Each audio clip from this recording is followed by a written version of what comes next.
Olá para você que acompanha Notícias Agrícolas, eu sou Virgínia Alves, nós estamos de volta e nosso destaque agora é mercado de café. Olha só, semana passada foi de bastante pressão para os preços, a gente teve uma queda bastante significativa lá na Bolsa em Nova York, isso é claro que acabou se refletindo de alguma forma também em Londres para o Conilon e no mercado físico aqui no Brasil, mas hoje a semana começou com uma leve recuperação para o preço lá em Nova York. A gente precisa entender então o que está acontecendo nesse dia. O dólar caiu e para conversar com a gente aqui um pouquinho eu convido agora então o Guilherme Moria, ele fala em nome do Rabobank. Guilherme, seja bem-vindo mais uma vez. Boa tarde, Virgínia. Boa tarde a todos. Guilherme, toda vez que eu falo com você, a gente está no meio do furacão com o mercado de café, né? Ou tá Normal. despencando, ou tá explodindo. Enfim, tivemos uma semana bastante intensa nos últimos dias lá em Nova York, refletiu para todo mundo isso, Guilherme. Mas hoje a gente tem aí o mercado testando novas altas. O que aconteceu hoje? Qual que é a justificativa disso?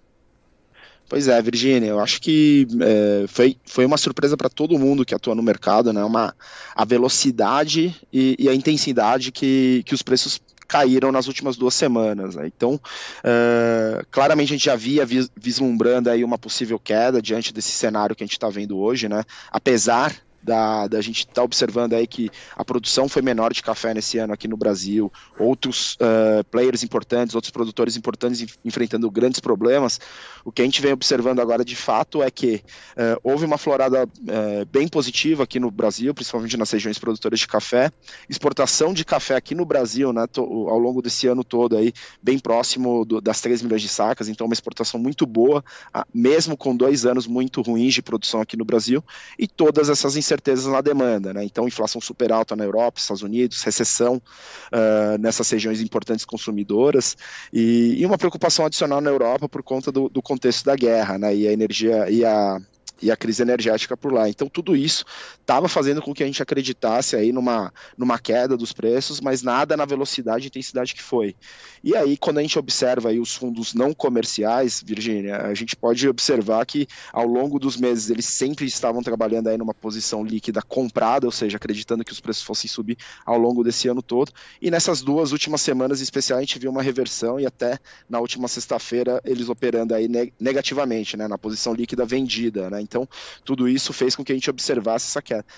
Naturalmente, após um período razoável aí de queda, a gente sempre espera uma readequação, conforme você mesmo falou, o dólar também, né, essa apreciação do real acabou colaborando um pouco. Então a gente acredita aí que nos próximos dias a gente até possa ver uma leve reação nos preços, embora os fundamentos hoje até indiquem aí que eles não devam subir tanto assim, né, Virgínia?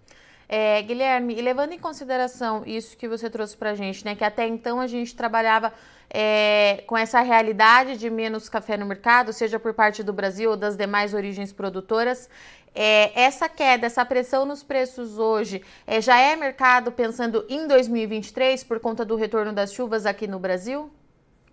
Sim, se a gente for observar, desde o final de setembro e até outubro, o mercado como um todo, né, para prover essa recuperação aí dos estoques, da oferta de café no mundo, já vem olhando bastante, né, especialmente para o Brasil e Vietnã. E para o Brasil, após 2 anos baixos, existe uma expectativa muito grande que o Brasil possa aí produzir bastante café para o próximo ciclo. E aí, diante de um cenário, né, que a gente vê que teve chuvas aí em setembro e outubro, cria-se uma expectativa em torno desse valor, né, desse número aí para o próximo ciclo. Então, eu acho que realmente, né, você olha a precipitação na maior parte das regiões produtoras de café, elas vêm sendo positivas. Eu acho que a gente vinha conversando anteriormente, no Cerrado a gente ainda tem um certo grau de dúvida, de incerteza, porque eles tiveram boas precipitações no final de setembro, começo de outubro, porém, depois disso, a chuva ainda não apareceu por lá de uma forma consistente, né, Virgínia? Então, eu acho que ainda existem algumas incertezas que nos próximos meses a gente tem que continuar acompanhando, mas claramente a queda dos preços foi em virtude de alguns pontos que você levantou agora. Guilherme, era isso que eu ia perguntar. O mercado ele já olha para 2023, mas a sensação que eu tenho aqui acompanhando os produtores é que eles continuam muito cautelosos para falar do ano que vem. A chuva chegou, trouxe alívio, mas a gente ainda tem uma dúvida muito grande em relação ao pegamento dessa florada. Lembrando que a principal florada ela já abriu. É isso mesmo? O produtor continua trabalhando com muito cuidado nesse mercado? Não, com certeza, né, Virgínia? A gente teve 2 anos aí, foi abaixo do que o pessoal estava imaginando, né, que os produtores estavam imaginando em 21, porque já era esperado um ano de baixa, porém teve a seca aí, impactou bastante. E para 22, a gente esperava um ano bem positivo, né, e aí teve todos os impactos aí da geada, da seca, que realmente impactaram bastante aí a produtividade nos principais polos produtores de café arábica. E aí, para esse ano, né, o produtor ele vê que ele produziu menos, o vizinho produziu menos. Tecnicamente não existe muito café disponível, né? A gente pode ver aí que tem muita coisa aí, tá difícil para as exportadoras originarem café, né? Seja porque o produtor produziu menos, seja porque o produtor também não tem essa vontade de vender o café, principalmente agora depois dessa queda. Então, realmente, depois de uma queda tão acentuada, o produtor está trabalhando com mais cautela, está esperando um pouco mais aí antes de fazer as suas comercializações. E quando a gente fala em queda em preço de café, Guilherme, a gente está falando de um mercado que chegou a operar com 2,30, 2,40, fechando agora em 1,75, 1,76. Realmente caiu bastante. Você acha que tem espaço para a gente recuperar tudo isso ou tem um teto aí que o mercado deve atingir nos próximos dias, pelo menos aí até o final do ano? Olha, Virgínia, eu acho que o que vai determinar muito se a gente consegue voltar para esses patamares de 2,30, 2,40, enfim, do jeito que você estava comentando, vai passar muito, eu acho que das exportações brasileiras. Então, conforme a gente estava conversando agora, a gente teve 2 anos ruins de produção, no entanto, continua exportando bastante café com uma perspectiva de uma boa produção para o próximo ciclo, né, Virgínia? Então, eu acho que se por um acaso a gente começar a observar que essas exportações comecem a diminuir bastante, e aí a demanda, embora ela esteja menor, ela continua crescente, né? Então, eu acho que essa questão das exportações vai ditar bastante aí o potencial da gente voltar a ver os preços naqueles patamares, ou não. Talvez um aumento aí um pouco mais comedido, porque as exportações não estão diminuindo. Então eu acho que isso vai guiar bastante a gente nos próximos meses, vamos dizer, pelo menos até março, momento aí que, querendo ou não, a gente não tem café novo, né? O café do próximo ciclo, uma vez que ele só começa a ser colhido aí a partir de maio, falando especificamente do Arábica, né? Tá, mas quando a gente fala na exportação agora do mês de outubro e setembro, a gente está falando da entrada de um café novo, né, Guilherme? Teoricamente é para a gente ter um bom volume entrando no mercado? Exato, por isso que eu até comentei que algo em torno de fevereiro ou março, os volumes eles tendem a diminuir bastante, dado toda essa situação que a gente passou, né? Exportadores com dificuldade de originar, a quebra de produção, a frustração, né, na produção de 2022. Então, agora a gente acabou vamos dizer assim, processar o café que a gente colheu, né? Então é natural que até se tenha café nesse momento, mas eu acho que janeiro, fevereiro, enfim, é um período aí que, se a gente continuar nesse ritmo de exportação aí próximo a 3 milhões, acima de 3 milhões de sacas, pode ser que a gente comece a ver um reflexo aí um pouco mais negativo. É questão de observar agora, ver como que vai ser, né? E em relação aos nossos concorrentes, safra da Colômbia começa a entrar agora na reta final do ano também, não é, Guilherme? Exato, até a própria Federação de Cafeicultores da Colômbia reduziu bastante, né, a previsão de safra deles para esse atual ciclo, né? E agora, após esse período aí de queda de safra, de quebra de safra, a gente espera uma modesta recuperação, nada muito grande. Eles mesmos sinalizaram isso, né, que também não estou esperando um grande incremento de safra. Então é um momento aí que a gente até enxerga um pouco mais de recuperação por parte deles, mas também é importante a gente monitorar e ver o potencial. Então é uma recuperação, mas uma recuperação mais comedida, assim, né, Virgínia? Guilherme, falando um pouquinho em mercado físico, o que chamou muita atenção dos produtores na semana passada é que em algumas praças, principalmente na sexta-feira, a saca voltou a ser negociada aí a menos de R$1.000. A gente está falando de um tipo 6, bebida dura corrida. É um valor significativo, de fato, para a gente acompanhar daqui para frente? Virgínia, realmente, para quem viu o preço de café ser comercializado a 1.600 no começo do ano, ver esse preço a R$1.000 realmente é um pouco frustrante. Talvez seja um patamar que a gente comece a ser testado, vamos dizer assim, né? Então, café caiu bastante nas últimas semanas. Para ele recuperar esse fôlego aí dos 1.300, 1.400, vai ter que remar um pouquinho mais e alguma coisa de diferente tem que acontecer aqui especialmente no Brasil, que é onde a lupa ele se encontra, né? A gente está observando bastante o mercado brasileiro, porque é o mercado aí responsável por quase 30%, um pouco mais de 30% da produção e exportação global. Então é natural que agora a gente fique um pouquinho mais focado aqui no Brasil e qualquer problema aqui no hemisfério sul possa aí trazer e romper aí novas barreiras desses R$ 1.000, vamos dizer assim. Mas é algo que realmente agora vai ser um teste para o produtor, né, Virgínia?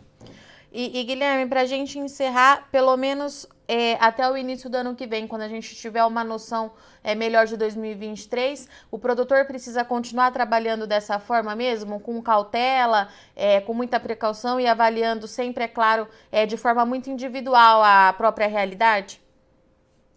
Olha, o que a gente sempre fala é que se por um lado os preços nas últimas 2 semanas eles penalizaram, vamos dizer assim, o produtor, também o custo no segundo semestre como um todo, né, para quem deixou para comprar os fertilizantes agora no segundo semestre para atual safra, também foi favorecido, né, Virgínia? Então, de certa forma, eu acho que ele perdeu bastante de um lado, mas do outro lado do custo, quem decidiu comprar agora no segundo semestre, especialmente nos últimos 2 meses, ele acabou sendo favorecido porque é notório a queda dos insumos. Então, ureia, fosfatado e até os potássicos, eles diminuíram bastante aí se você compara no começo do ano.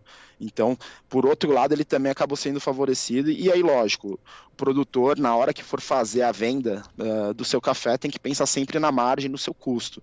Então, eu acredito que quem deixou para comprar os insumos, né, começar a montar o custo de produção no segundo semestre, até nesses patamares de R$ 1.000, ele pode estar ganhando alguma margem.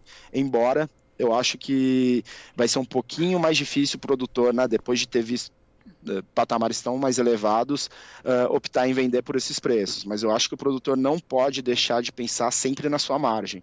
Porque naquela época, todo mundo estava, 2 meses atrás, por exemplo, todo mundo estava imaginando café a R$ 2.000. Muita gente não vendeu a 1.300, 1.400 achando que fosse mais.